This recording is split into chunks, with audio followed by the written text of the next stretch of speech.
Welcome, guys, to How the Frack We Got Here, a show that takes the news and events of the week and try to make sense out of it all. I'm your host, the most Will Buchanan, and on this show, we simply are all about the facts. There are plenty of news stations out there that simply want to do anything short but inform you. Here at How the Frack We Got Here, that's all we believe in. We go up to the left, we go up to the right, we go up to the middle of independence. We go after all sides because there's more than one side of a story to everything. And you need to know it all in order to actually formulate your own opinion. And that's what we try to do here at How the Frack We Got Here. Thanks for listening, and hold on. It's going to be fun. All right, guys. Today's date, August the 6th, 2022, and this is How the Frack We Got Here. I'm your host, the most Will Buchanan. How the Frack We Got Here. We do take the events of the week and try to make sense of it all. Before we get started, guys, let you know we are a family-friendly podcast. We do try to watch our language. However, there's sometimes words do fly. At the same time, there may be things that might be shown that might be too intense for younger viewers, so viewer discretion advised. Aside from that, welcome. So, how do we begin this? Well, we begin this with, could it be possibly I told you so? Or for the simple fact of the matter, the chicken's coming home to roost. Because, as I called it from the January 6th commissions, the DOJ decided to go down south to Mar-a-Lago to go talk to Trump's lawyers. Could this be the beginning of something, or could it be the beginning of nothing? Let's see. And we're back with a CNN exclusive. In our politics lead, sources say that Donald Trump's legal team is in talks with key Justice Department officials in an effort to shield conversations Trump had while president. These talks are the first sign of direct communication between Trump's team and the federal criminal investigators who may investigate him about his January 6 actions. CNN senior crime and justice reporter Caitlin Polance joins us now live with this exclusive reporting. Caitlin, how significant are these conversations? Well, Jake, this is very significant. So everything we're seeing here is the Justice Department circling around Donald Trump, his West Wing, even his statements made on January 6th. And sources today are confirming to Kara Scannell, Kristen Holmes, Gabby Orr, and I that there is direct communication between the Justice Department and lawyers representing Donald Trump. And so this development is not just any types of communications. It's really building on a story that's been unfolding over the past couple weeks, where there were people from the office of the vice president being brought before the federal grand jury in Washington, testifying about what they were hearing in the West Wing on January 6th. And then people in the White House counsel's office were receiving subpoenas to go to that grand jury. That tees up this possible privilege fight over executive privilege, what Trump was saying happening then. And then that leads to these conversations. That's what the conversations are about. And Trump's team is maintaining that Donald Trump has the ability to assert executive privilege and definitely protect the things that he believes should be secret about his presidency. The Justice Department on their end, they have a lot of history on their side, potentially giving them access to that, but they may have to go through the court first to get it. You're also learning that Trump has personally been briefed on all this. How is his team handling all this internally? Well, from what we know from our sources, they have been warning him that there are possible indictments coming in the January 6th investigation around him, and they are discussing defense strategies at least twice with him. He has been asking his lawyers and others if they think that he will be charged. But then, of course, this is Trump being Trump.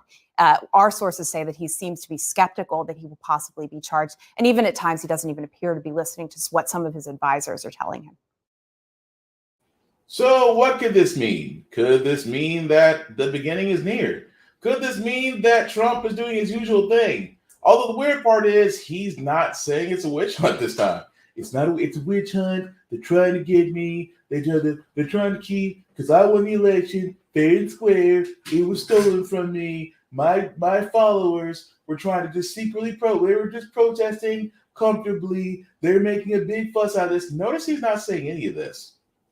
Which goes to show you, ever since he got rejected from the previous election, of course, he's still going around making the rounds, in which I'm going to show very quickly the dangers of why he's still making the rounds and why should we as voters be paying attention to the midterms. But that's going to come down later down the road.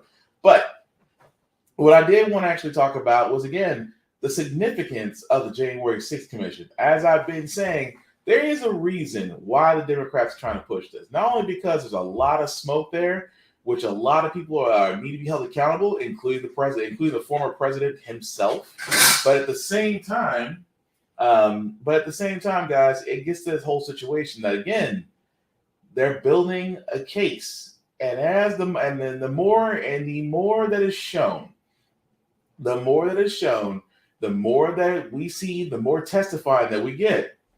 You can't help but wonder, at the end of it all, will there be indictments? It's possible, but Trump should be prepared for it. But imagine if Trump did get indicted, especially since this indictment is not an impeachment, which means that the Republicans cannot put their head in the sand on this.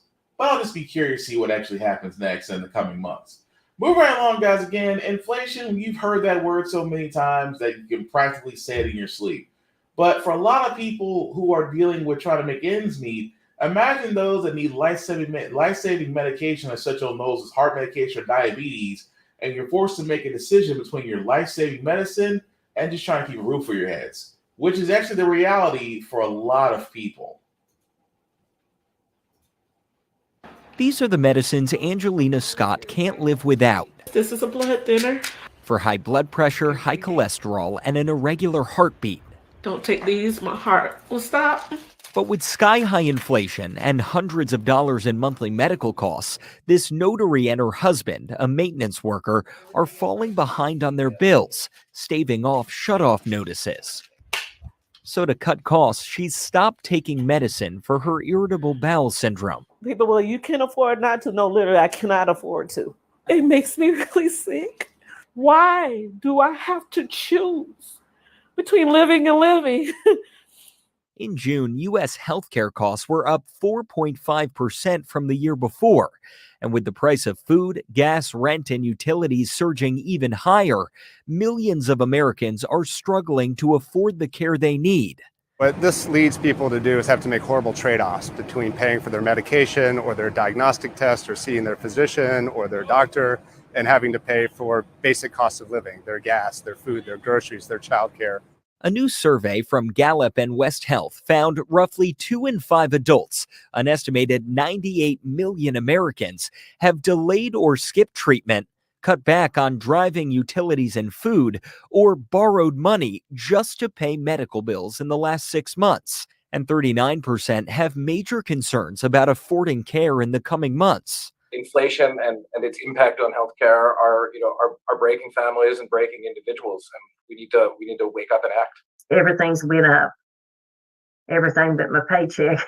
71-year-old Libby Dancy is a caseworker for an organization that helps struggling seniors in Virginia, but she herself can't afford to retire. I'll be working here probably until they find me laid out back there in my office.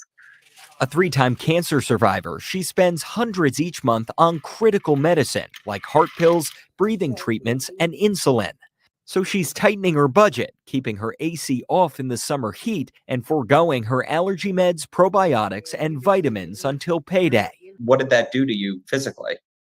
Messed me up, messed my system up and everything, High inflation is squeezing most Americans, sending U.S. household debt to a record high, more than $16 trillion. I feel like it's suffocating me slowly. For some, the budget balancing act grows more difficult by the day. All those things are horrible. But how do I tough out trying to live? And that is heartbreaking, man. That is beyond heartbreaking. But again, I find myself having to keep bringing this up every chance I get. You realize, had the Build Back America Better plan been in place, we probably would avoid inflation. Had we actually charged corporations at a higher tax bracket, had we started actually putting taxes on hedge funds, had we started putting taxes on debt, had we started putting more taxes on these inheritances and things of that nature, we would actually not be in the situation we're at right now. But this is the problem that a lot of people are facing. A lot of people are facing that decision. I never want to wish that on my worst enemy. The fact that, again, we weren't too long ago that we were talking about diabetes, people that had diabetes, and because the cost of insulin was shot up because of corporate greed, that people started to ration out their insulin, which is a dangerous thing to do. And so now it just feels like it's coming right back around circle again. It's not just insulin, it's heart medication, it's breathing treatments, it's diagnostic testing, dialysis. It all adds up.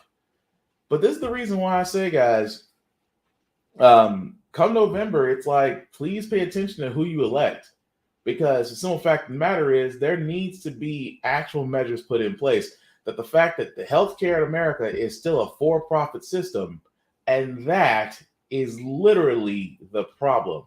That healthcare in America is a for-profit system, which means that the best care goes to those who got money, while everybody else is pretty much left out in the cold.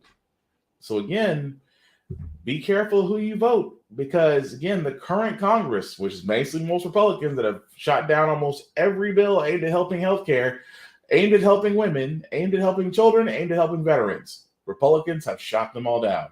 Keep that in mind come November. That being said, guys, the case for Brittany Grinder has concluded, and it's not surprising that, yes, she has been sentenced to a Russian jail for 9 years. Conviction. We turn to ABC News. Britt Clennett, who is joining me now from Kyiv, Ukraine. Britt Grinder remains at the prison where she's been held since February. She's expected to remain there during her appeal, basically the next 10 days. How likely is it, as Maggie was just discussing, that she could end up in a Russian penal colony? And just remind us how the conditions, if she were sent, would be different to where she is now. Well, Russian prisons are notoriously harsh. They're considered nightmarish, and in some ways endure harsh mental conditions as well. Some are forced, as Maggie mentioned, to watch propaganda videos on repetition. Certainly, there would be serious and mental challenges for anyone, you'd think, even for a professional basketball player. Trevor Reed, another American captured by Russians who was eventually freed, he was in that same prison for nearly 3 years in that penal colony. He described being in a place, in a crowded cell with serious criminals, including murderers who had psychological conditions. Some, he said, he was threatened by or felt threatened by. When he was arrested in Moscow in 2019, he was a healthy 175-pound student. And when he was released, he said he weighed 131 pounds. He was ill. He was coughing up blood and feared he had contracted tuberculosis. His family said they were shocked at really how thin and unhealthy he was when he came out. So it doesn't bode well for Grinder having to be under these similar conditions. So, Britt, Russia saying earlier today that the country is now ready to discuss a prisoner swap with the U.S. What's the latest? Well, Russian spokesperson on Friday made it clear they are only willing to discuss on official channels, not via the press. But clearly, Grinder's harsh sentence is a target of opportunity. There are plenty of questions, though, about what kind of deal Russia would accept and what deal the U.S. is willing to offer to get her back. How about other remaining Americans also in prison in Russia, like Mark Fogel and Paul Whelan? Will the offer include trading them for notorious weapons dealer Victor Bout, who is currently serving a 25-year sentence in the U.S.? So plenty of questions surrounding those deals. And Bout, of course, referred to as the merchant of death. Britt, we know that you've been covering the war in Ukraine, amazing reporting. You've been there since the beginning of Russia's invasion. How has the conflict raised the profile of the case against Grinder? To what extent is the war changing the heightened tensions because of what's happening in Ukraine?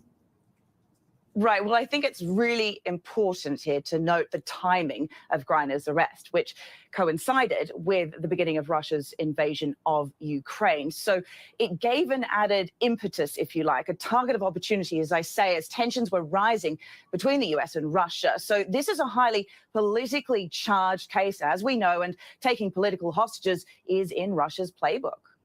And shifting to another issue. So I'm just going to stop it right there, just because, again, it's a little difficult to sit there and say that, for the simple fact of the matter, guys, that you want to feel bad. I do feel bad for Brittany Grinder. I do feel bad for Brittany Grinder in the fact that, yes, some people just forget when they go out the country, you have to abide by another nation's laws. Your U.S. citizenship does not save you. And the fact that you're black too will not save you. But again, when you're traveling through areas, which again, if you have something that's contraband in said country, trust and believe you are going to be held by said country law. Now, again, the 9 years, everybody's like, oh, well, Brittany Grinder needs to be freed. I'm like, let's not forget, and I don't mean to sound like a dick when I say this. Let's not forget, she violated their law in Russia. Of all places, Russia? Now, granted, if it was Switzerland, she probably could have got away with it with a slap on the wrist. You cannot play in these countries that have the strictest laws. I use Singapore. Singapore is probably the greatest example. You realize that a graffiti artist in Singapore got caned on site because he decided to attack a wall in Singapore. Officer caught him, caned him on the spot.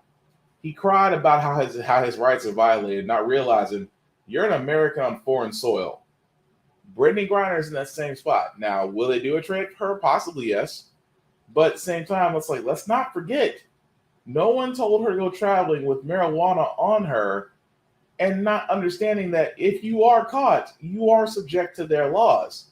Now, granted, will she get released? Possibly. I guarantee she'll never travel to Russia again.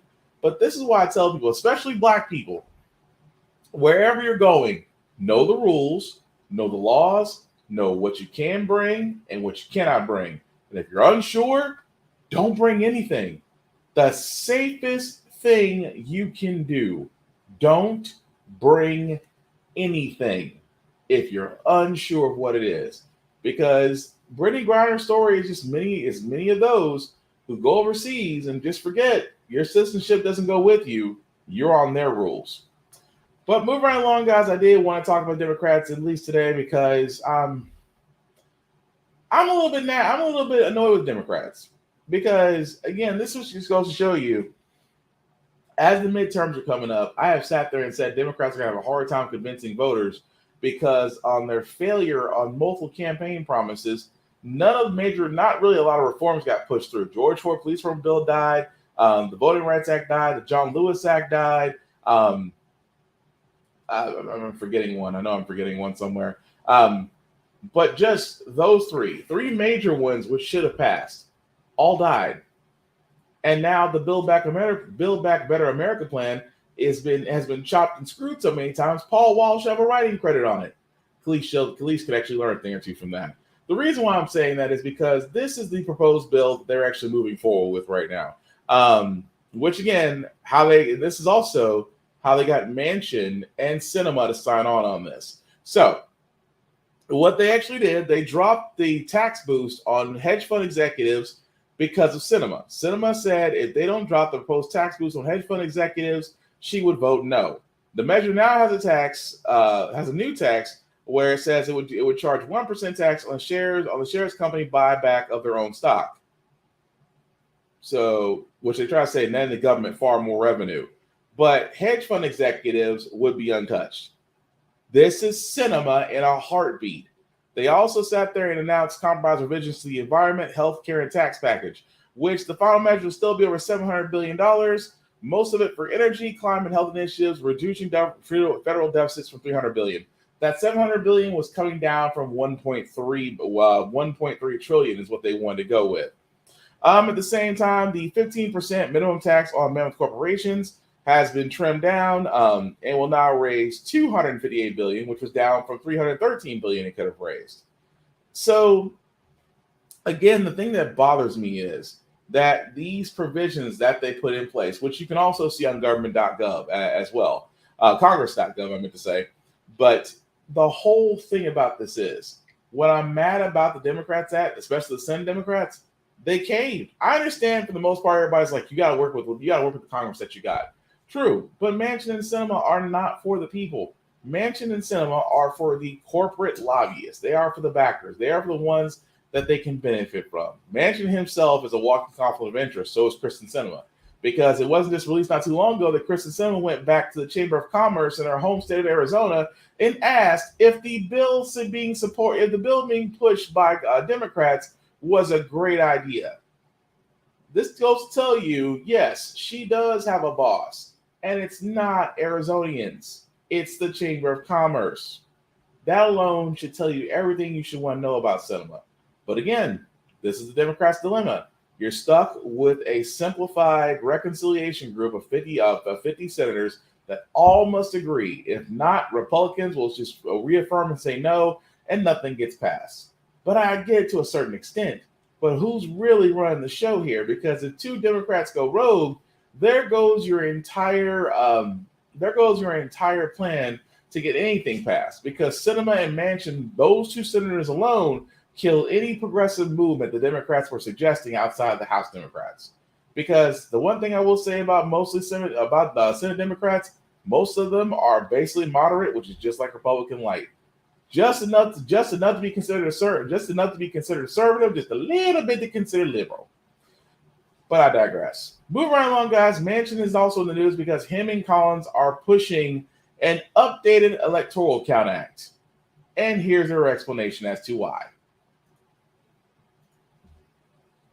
More essential to the survival of a democracy than the orderly transfer of power.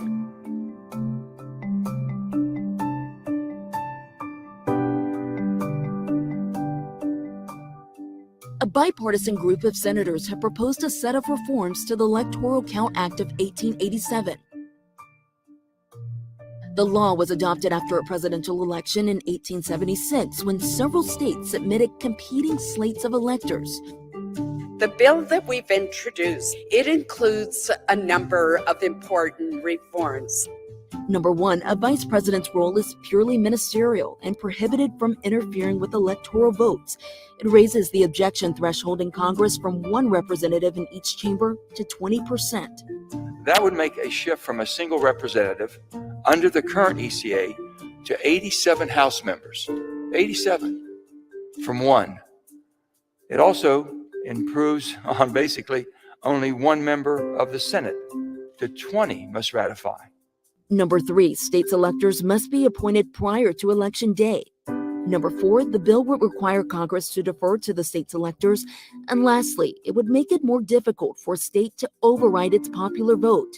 Our bill permits a state to modify the period of its election only in extraordinary and catastrophic circumstances, and also only as provided under that state's law enacted prior to Election Day. A push to update this act comes after supporters of former President Donald Trump tried to overturn the 2020 election. Senators Collins and Manchin hope to pass the bill into law by the end of the session of Congress in December. We were all there on January 6th. That happened. That was for real. And we have a duty responsibility to make sure it never happens again. Okay, so the justification makes no sense. That you want to change the way the electoral college process works, excluding some rules and regulations to prevent another president who wanted to be a dictator influencing a crowd of people to go storm a not so secure capitol or a government building in which to make sure that they don't become terrorists to overthrow a government process. No, what you can do is get rid of the Electoral College and go by the popular vote. I've said it once, and I'll say it again. The Electoral College is outdated. The Electoral College at one point was put in because our population at the time of its inception is way different than it is now in 2022. And we could honestly go by it. It is amazing that you want to get. I said, and think about this. You ever wonder why a lot of these candidates only visit certain states? They visit Iowa, they visit Illinois, they'll visit California, they'll visit Florida. You know why? Who's got the most electoral votes? The states with the most electoral votes always seem to get the most visits from candidates. Now, imagine if you took away the Electoral College and went by the popular vote. Would that not change the way that potential candidates are visiting, pick their locations? Keep in mind, there's a reason why they call them battleground states, because those states can make or break a confirmation. But I've always hated the fact that they have had more complacency because of electoral count vote than most other states. But instead of actually just abolishing electoral college altogether, let's make it more complicated so we can make sure that another attempted coup by terrorists doesn't happen again. Yeah, that makes no sense whatsoever that Manchin and Collins are trying to instigate, considering the fact that Manchin can't stop using the word inflation, and Senator Collins can't seem to forget the fact that you've done nothing because you're a Republican. Moving right along, guys, in the case of Breonna Taylor, that has actually came back up again, as 4 of the officers have been currently arrested and indicted with charges related to Ms. Taylor's death. And all I can say is it's been past damn time this should have happened. 4 current and former Louisville, Kentucky police officers involved in the deadly apartment raid that killed Breonna Taylor. Those officers are Joshua James, Kelly Goodlett, Kyle Meany, and Brett Hankinson, all charged with federal civil rights violations. And you may remember Hankinson was previously acquitted of charges that he endangered 3 of Taylor's neighbors by firing bullets into their home.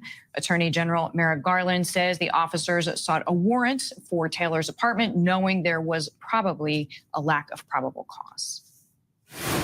Specifically, we allege that Ms. Taylor's Fourth Amendment rights were violated when defendants Joshua James, Kyle Meany, and Kelly Goodlett sought a warrant to search Ms. Taylor's home, knowing that the officers lacked probable cause for the search. Breonna Taylor should be alive today. The Justice Department is committed to defending and protecting the civil rights of every person in this country. That was this department's founding purpose, and it remains our urgent mission. For more, we bring in ABC News senior investigative reporter Aaron Katersky. So, Aaron, we just heard from Attorney General Merrick Garland saying Breonna Taylor should still be alive today. What is next for the Department of Justice? What's next for this case? Well, now it has to go through the prosecution phase, and this is where it becomes a little bit more challenging, because for all the rhetoric about following the law and all of that, there is a question of now proving that Breonna Taylor's civil rights were violated, as the charges indicate. That may not be hard to do, given the circumstances of the case, but Attorney General Merrick Garland expressed confidence that these officers needed to be held account. One of them has agreed to plead guilty. The other 3, for now at least, are going to move forward with their prosecution. And I think a challenge for the Justice Department here, Deirdre, is that 3 of those officers had not been charged by the state. The one who was acquitted, as you mentioned. But Attorney General Garland said that sometimes there are crimes that the federal government alleges that need to be vindicated. And when they're not vindicated by the state, that's when the Justice Department needs to step in. And he's exactly right.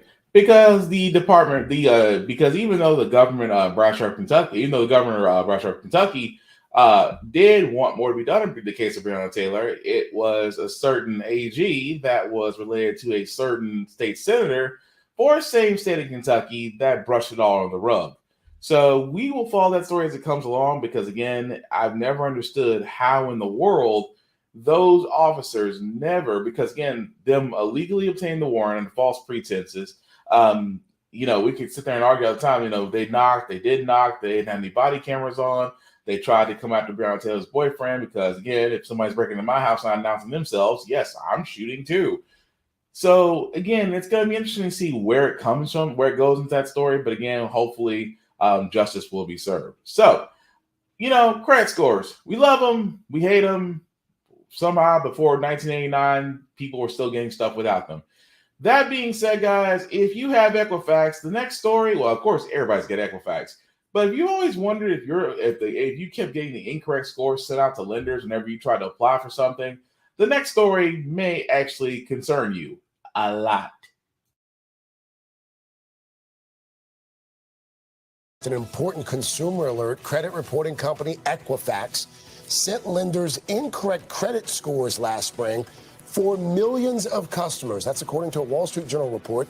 Some scores changing by as much as 20 points in either direction. It was enough for some prospective borrowers to be rejected for a loan. Equifax says it has fixed the error, calling it a coding issue. Yes, a coding issue. But here's the thing. But here's the thing about what those loans. That for the simple fact of the matter is, if you've been down this route, especially in the loan department, you already know that once the lender gets their information from the credit report, it's usually that's it. It's almost like their decision is final. So imagine you think you're doing pretty good, and your Equifax sends the wrong credit score to your lender, and you're denied. Except you come to find out that the score that they received was not the actual score. See, there is no repercussions for Equifax, for Experian, for TransUnion, the three biggest the three credit reporting systems that we do use in the U.S. When they make a mistake, they don't pay for it. It's the consumer that does. And again, I'm not surprised if there's not litigation following Equifax, because again, I've sat there and said it. Credit scores didn't get invented until 1989 by the Fair Isaac Corporation, which again, I still think it's funny that it's called Fair Isaac, and yet it's screwing people over by the day. But it's amazing to me that if you're wondering, especially if you're wondering about your Equifax score, please protect yourself. So definitely contact the credit bureau, dispute anything, or if you've had anything that was submitted by Equifax and it still did not have the appropriate credit score, dispute it, get that thing fixed. Because the one thing I'll say about credit, it will definitely make or break your lifestyle. And it's so easy to lose and a lot harder to climb up. But again, that's capitalism. It runs on a debt cycle. Moving forward, speaking of things that just, I never thought I'd see the day of, Alex Jones, for all those that don't remember, much like Bill O'Reilly and everybody else, he was one of the crazy, extremely conservative, far right-wing nuts, but he was in a tinfoil hat all of his own. Keep in mind, Alex Jones was and is still currently going through court right now. But he said something that I never thought he would say, and I think it's only because he's about to pay a boatload of people money for defamation of character. He finally admitted that Sandy Hook was 100% real, although I think it was more for lawyer defense than actually his belief. Jones' stunning admission came during a contentious cross-examination. It's 100% real. Finally conceding the Sandy Hook school shooting did happen. After years of insisting on his InfoWars show, the massacre was a hoax. How could you believe any of it? It's 100% real. And the media still ran with lies that I was saying it wasn't real. The parents of Jesse Lewis, one of 20 first graders who died in the massacre, are seeking $150 million in damages. To restore the honor and the legacy of my son that was tarnished by Mr. Jones. Jones blasted Jesse's father on his show yesterday. He is being manipulated by some very bad people. I mean, I'll just say it because I got to be honest. He's slow. But in court, he faced Jesse's mother. Jesse was real. I am a real mom. Testifying their 6-year-old son and their pain were real. The conspiracy theorist has been a difficult witness. This is not your show. Admonished yesterday by the judge for lying on the stand. You're already under oath to tell the truth. You've already violated that oath twice today. And today he was caught in another lie by the plaintiff's attorney. Your attorney's messed up and sent me an entire digital copy of your entire cell phone with every text message you've sent for the past 2 years. Including text messages about Sandy Hook Jones failed to share, as ordered by the court. And that is how I know you lied to me when you said you didn't have text messages about Sandy Hook. Did you know that? The jury will determine what, if anything, Jones must pay. And Thompson. The look on his face. There's one thing I got to say above all else. The look on people's faces when it's just like, gotcha, bitch. And it was like, that's what it felt like. You see, he's like, you do understand that your lawyer is messed up and gave me a digital copy of your cell phone. I see every text message you ever sent out. Do you know what perjury is, Mr. Jones? Which, by the way, at the time, guys, this news story coming out, the jury has actually ran their verdict. Alex Jones must now pay that couple $45 million. Now, granted, $45 million is not going to bring their son back. It's not going to give them feel-good moments. But the one thing you can do with folks like that in the tinfoil hat industry, aside from calling them out, make them pay for it. Because trust me, even though Alex Jones is no longer on the airwaves, even though his podcast has kind of fallen to the wayside, and the fact that he is about to be $45 million less, it's still not enough. Because trust me, he wasn't the only one peddling that. Fox News for the longest time was calling it Christ actors too. They also need to pay for pretending to be a news station. But you remember, you guys, I said at the beginning of this podcast that, again, with Trump making the rounds, even though he is being currently investigated or being talked to by DOJ, at least his lawyer group is, I have been saying, guys, that this September, this midterm is going to be definitely interesting, considering the fact that Trump has been parading around backing candidates, and what's scary is they're winning by wide margins. Defining primary night wins for Donald Trump-aligned candidates. I am tough, my friends, and I am just getting going. Despite weeks of hearings by the January 6th committee laying out serious allegations against Trump, Republican voters on Tuesday stuck by his loyalists. Do what you have to do to get him in. You'll see a big difference. Including Blake Masters for the U.S. Senate in Arizona. We can and will beat Mark Kelly in November. And other hardline election deniers in the state. And Carrie Lake is leading for governor in a race that's too close to call. The MAGA movement rose up and voted like their lives depended on it. Trump also helped oust Rusty Bowers, who testified about the pressure he faced to overturn Arizona's 2020 election. The Arizona House Speaker lost to a Trump-endorsed challenger. In Missouri, Senate candidate Eric Schmidt with the win. We need America First fighters who will advance the America First agenda. Over in Michigan, Congressman Peter Meyer, one of 10 House Republicans who voted to impeach Trump last year, lost his race against a Trump ally. We're just sick of the politics, sick of everything being a question of fear or anger. The GOP's next major primary is the Wisconsin governor's race next week, and then Wyoming, where Liz Cheney is trying to fend off a Trump-backed challenger and defend her investigation into January 6th. I told you. And I don't mean to keep saying I told you so, but this is what's going to happen. That whoever finds the Trump train, and trust believe, there are still Republicans that are still going to do that. They'll ride the Trump train because despite what we saw on January 6th, there are some people out there who vote Republican, I swear, are either very challenged or have amnesia. Like they don't remember the last time the Republicans were in power, the economy took a downturn. If you were a corporation or a rich person, it was Christmas for you. If you were middle or lower class, it was hell for you. And it's amazing to me now that you have candidates out there who, again, backed by Trump, are winning their primaries. Keep in mind, in an election year, where Republicans are changing the voting rights in every city, in every state. It's the reason why if the Voting Rights Act and the John Lewis Act were both in place right now, we could breathe a lot easier because Republicans are the only party telling the election has been stolen, that there's still votes out there, that dead people voted for Biden.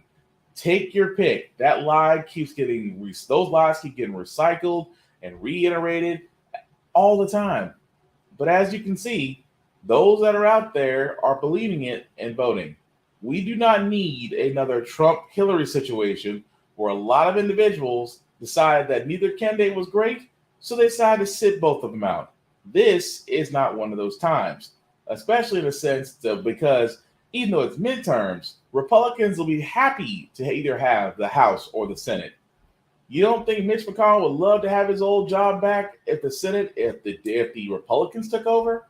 You don't think Kevin McCarthy would be happy being House Majority Leader if they got the House back? Or bonus points if they got both? Because if they got both, you basically have another Obama administration where you have a Democratic president, but a House and a Senate that is out to basically prevent anything that you try to do. Again, please get active, get informed, and go vote. Because I do not want to live in a society where a lot of Trump cultists have power that they shouldn't have. But before we get to our feel-good segment, guys, there is one last story because, again, this story just recently developed, and the horror is, imagine going to a Native American festival to celebrate culture, and everything is about that particular ethnic group. And then some idiot decided to pull a Charleston. Gallup, New Mexico is reeling this morning. What was supposed to be a celebration of Native American culture and heritage turning into a nightmare. And it all happened in a matter of seconds. Sounds of celebration soon erupting into screams and chaos as an SUV drove through the crowd during the ceremonial parade in New Mexico Thursday. Panic parade goers seen running for cover. It came straight towards us, the vehicle. The terrifying moment during a celebration of Native American culture and heritage in the small city of Gallup, about 2 hours west of Albuquerque. I just want to say to everybody thank them for the quick action, getting out of the way. Our police officers telling everybody to get out of the way. A lot of the folks that were in the straightaway, they're all okay. City officials say no one was struck by the SUV, but according to the New Mexico State Police, multiple people were injured in the ensuing panic, including 2 police officers who were treated at the scene. Officers seen surrounding the vehicle, pinning 2 people on the ground. Authorities now say all 3 people inside the SUV have been detained, with the driver in police custody. Thursday's incident just the latest example of community parades targeted by violence. Last November in Wisconsin, an SUV plowed through the crowd during a Christmas parade, crashing into people head-on, fatally striking 6. And just last month in Illinois, a 4th of July parade turned deadly when a gunman opened fire, killing 7 people and injuring dozens others. Gallup city officials said there was a secondary report of shots fired, but police say no weapons were found in the vehicle that drove through the parade route. The investigation is ongoing. Savannah.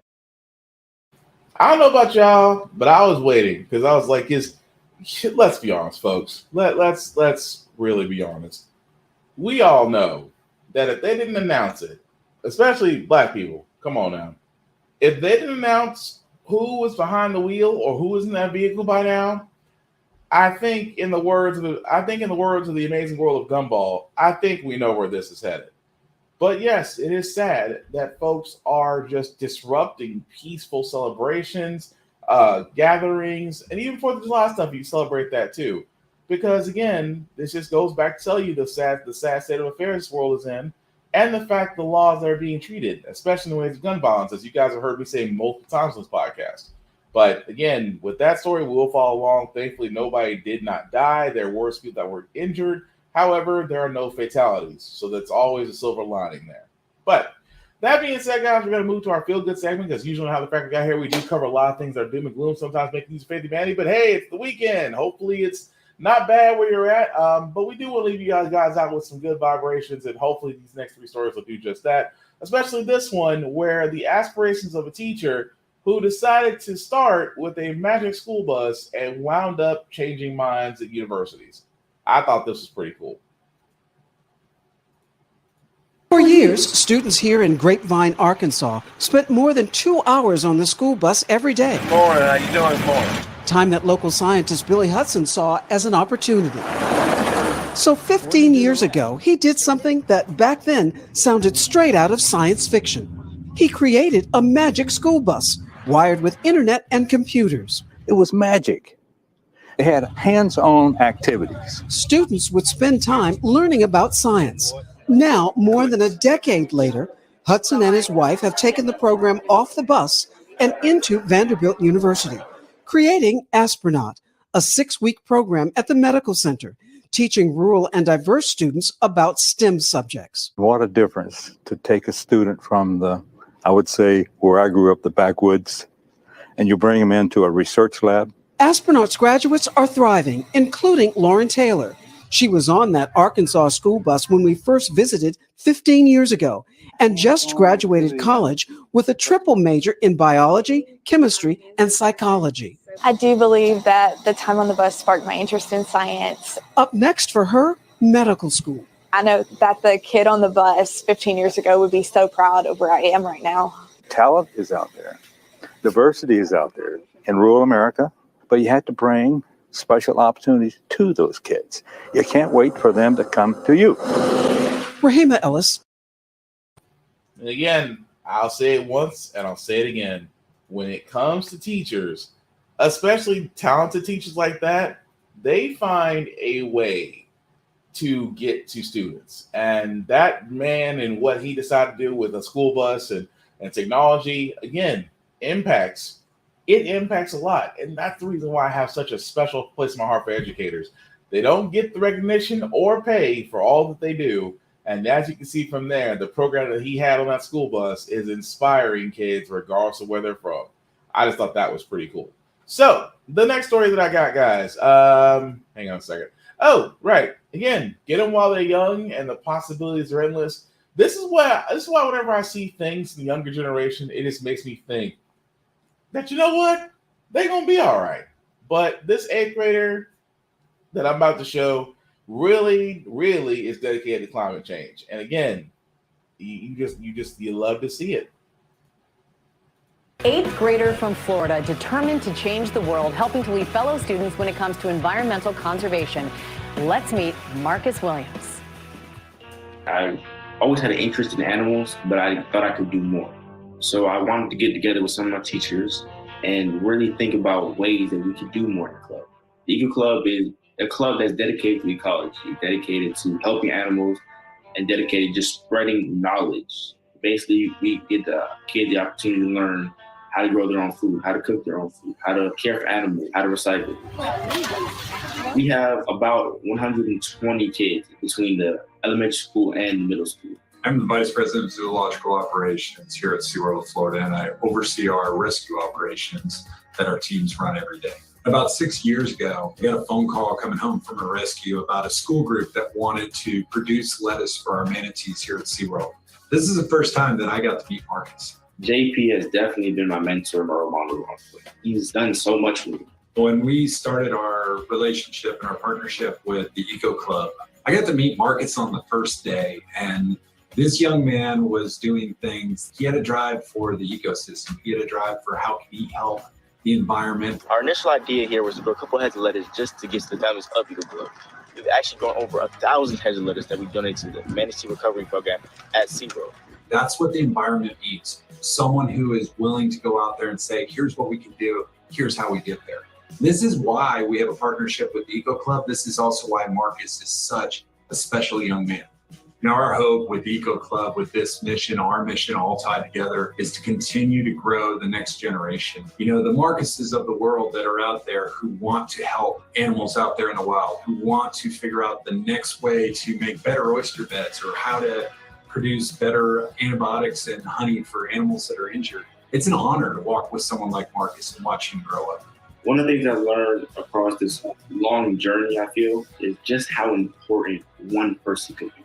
I hope to help change the world just by enlightening people. This club can expand so much, and maybe even nationwide. It can really make a difference. Congrats to Marcus at a young. And again, you love to see it. You love to see it, especially a young man who is wanting to change his ecosystem around him for the better, and to be able to teach kids to do the same. That's a beautiful thing. The last one I got, guys, again, I always say representation matters and history is being made. As of today, in, I want to say, the Marines' 246 years of being around, we've just elected our first 4-star Black general. Yeah, that's right, 246 years, give or take. Check it out. A moment for all of us as history was made this week with the Senate confirmation of the first Black 4-star general in the Marines. Lieutenant General Michael Langley has been a Marine for 37 years with tours of duty in Japan, Afghanistan, and Somalia. He's now set to oversee 6,000 Marines as the new head of U.S. Africa Command. He will attain his new rank at a ceremony in Washington this weekend. And definitely congratulations to the new 4-star general. And I think I was right, 246 years. I don't know what number stuck in my head. I feel like it's lottery numbers. But yes, Lieutenant General Michael E. Langley, please forgive me if I mispronounced that, sir. You definitely deserve that and more to be the military's first 4-star Black general. But With that being said, guys, that's going to do it for this podcast. I do thank everybody that liked, that watched, that let me know this is live. I certainly appreciate that. Some shameless plugging before we do get out of here, guys. Let me first shout out to my buddy Vaughn, BigBZ on all socials. They the Vaughn Westfield on Facebook. Definitely check him out as he's back to producing beats. Definitely check him out on BigBZ4 Beats, and he'll tell you how you can get a hold of them, and even more so if you decide to purchase them. But definitely check him out there. As you can see, guys, my handle on all socials is BlackFox447. You can find me on Instagram. You can find me on TikTok. You can find me on Snapchat. You can find me, Twitch. You can find me on Twitch. Technically, you can find me everywhere. Like and share, guys. I usually post a lot of things. Sometimes funny. Sometimes I get a review of even gym stuff because I do a couple push-ups. At the same time, guys, I am all about positivity, move people forward, and really just being on a mission. I'm basically on a mission of just spreading human decency. I'm not asking to be good Samaritans, guys, but brothers, especially brothers. I mean, we see each other all the time. Say hi. Check on your brothers if you know. Like I said, check on them. You're definitely doing okay. Check on your friends and family. Check on your strong people, because you know why? We're all dealing with something. Everybody's got a battle or going through a storm you may not know about. But just saying hi, hello, or checking up on somebody may do a lot more than put a smile on their face. You actually might save a life. And again, it takes zero energy to be kind. It takes 100% of your energy to be a dick. So just simply fracking, be nice, be kind. Also, guys, COVID is still out there, especially with the new version of monkeypox. I did not realize that was a thing. But as that's out, guys, please wear a mask. Please be safe when you're going to highly congested areas. Protect yourself, because that's how you're going to protect others, and that's how we're going to get through this. The link at the bottom that you see there, guys, you copy and paste that into your browser. Will take you to a link to that, the YouTube and Facebook groups for all of my podcasts. How the Frack got here, get Bid the Course Conference podcast. Do check them out, like and subscribe. Let people know about them. We're trying to grow these things into bigger and better things. But definitely let me know your opinions on everything we talked about tonight. I still want to know. I still want to carry the conversation. But with that being said, guys, again, the absolute last thing I'll say about How the Frack Guy, it's all about staying informed. We're not trying to change minds. We're not trying to reinvent the wheel. We are simply giving you all the information, allow you to make up your own mind for yourself, but we're providing a logical perspective to go along with it.